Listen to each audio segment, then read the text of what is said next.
The one good thing, Matt, is it looks like it probably eliminated a couple of very bad guys from Hamas. So there's a silver lining, even though we disagree with the underlying decision. I express my support for Qatar and for the statement by Sheikh Tamim Al-Thani. The war cannot and must not spread to other parts of the region. So what do the Israelis think about that? Are they mad at Trump for that? Like, are they really offended? Do they feel betrayed? I don't know. Because Trump got wind and then tried to warn them to stop this from happening. So maybe they're mad at Trump too. The president is not happy about the Israeli strike in Doha. You can see JD Vance was out talking to Matt Gaetz about it, and the quote is, Trump's not happy. Trump also made a post about it on Truth and then gave a gaggle outside where he confirmed the same, saying, I'm not real happy about this. And we got a full roundup of a bunch of world leaders all commenting on this. So UN's here, we got Canada, we got France, we've got Ursula from the EU, Keir from the UK, we got Germany, we got a bunch of people reacting to it. But here is what the president posted officially after the attack was over. Trump said, this morning, the Trump administration was notified by the United States military that Israel was attacking Hamas, which very unfortunately was located in a section of Doha, the capital of Qatar. This was a decision made by Prime Minister Netanyahu, and it was not a decision made by me. Unilaterally bombing inside Qatar, a sovereign nation and close ally of the United States that is working very hard and bravely taking risks with us to broker peace, does not advance Israel or America's goals. Now, and this is an interesting point because I would agree with that as we're going to go through these other world leaders. It's basically universal condemnation of Israel. And the Israelis are taking full credit for it. And so part of me wonders if this is kind of intentional, like they're wanting to create a reaction for some reason, because they're not idiots. They got to know that there's a cost-benefit analysis to bombing an ally of the United States that happened to give us an airplane. I don't think the Israelis give us many airplanes. We give them airplanes. But we've got,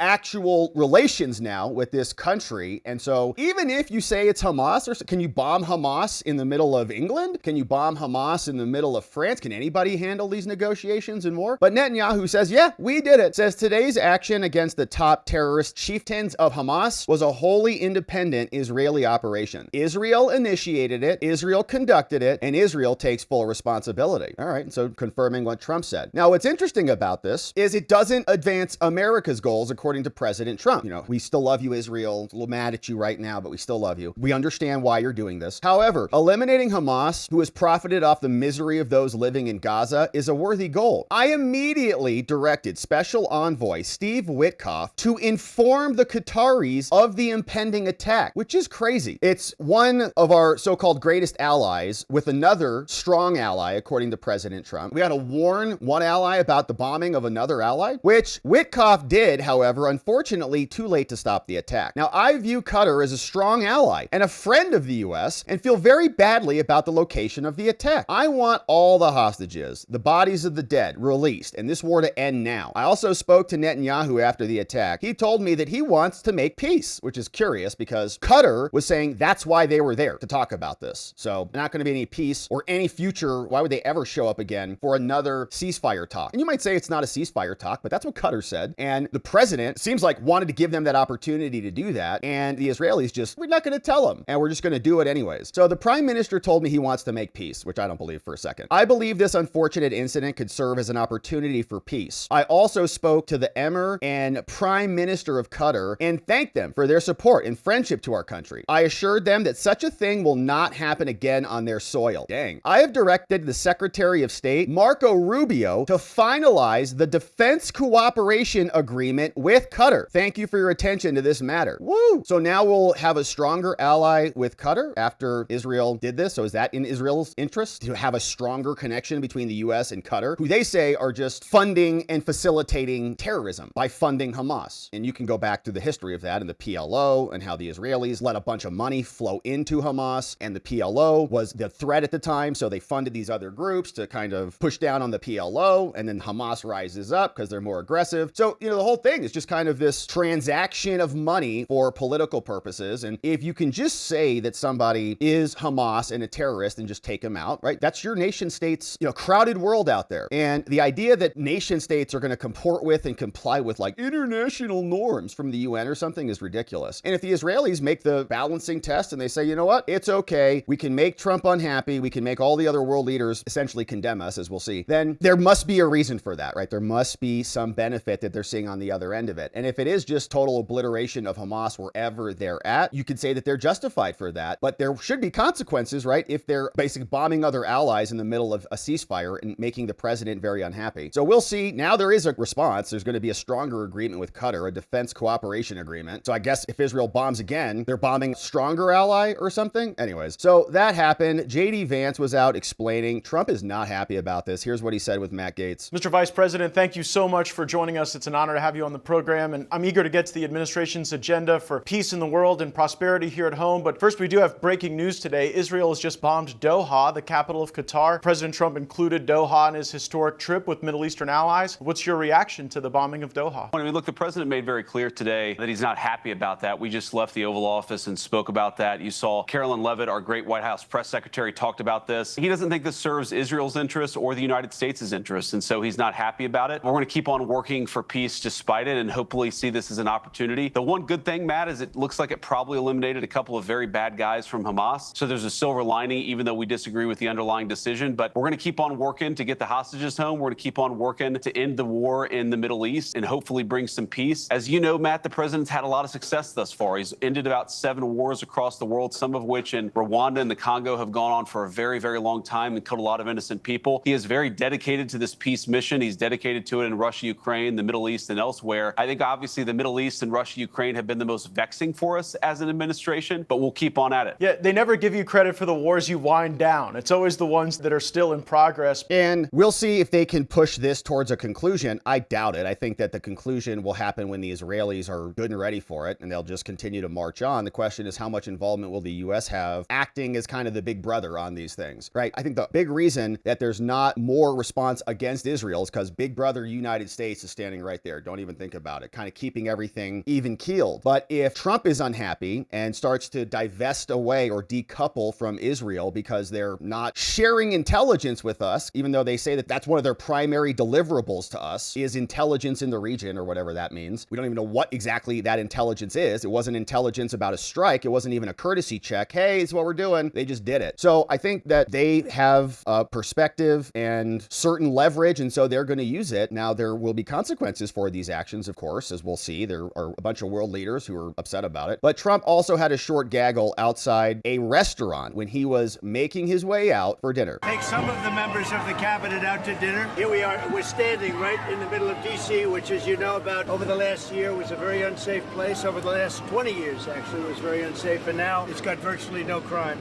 We call it crime-free. We're going to be announcing another city that we're going to very shortly. Look at the crew there. JD, Hegseth, Rubio. State would love us to be there, and the mayor of a certain city in that same state would love us to be there. We'll announce it probably tomorrow, and it's going to be something where we'll do like we did here. But this city, here I am standing out in the middle of the street. I wouldn't have done this 3 months ago, 4 months ago. I certainly wouldn't have done it a year ago. This was one of the most unsafe cities in the country. Now it's as safe as there is in the country. So we're here with cabinet members having dinner, and everybody should go out. The restaurants now are booming. People are going out to dinner where they didn't go out for years, and it's a safe city. And I just want to thank the National Guard. We love working with the mayor and the chief, and we all work together, and the outcome is really spectacular. We have a capital that's very, very safe right now.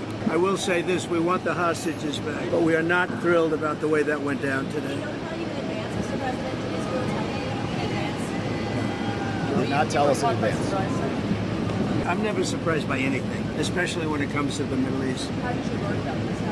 I'll be giving a full statement tomorrow, but I will tell you this, I was very unhappy about it, very unhappy about every aspect, and we got to get the hostages back, but I was very unhappy about the way that went down. Mr. President, when do you plan to speak to Putin? I mean, you said soon. Is that going to happen this week? Yeah, it'll happen. We have that one, and we have Gaza going on. We want to get them both solved and ended. So Putin's going to have, the call will happen this week? I think so. I think this week or early next week. It's not my signature, and it's not the way I speak. And anybody that's covered me for a long time know that's not my language.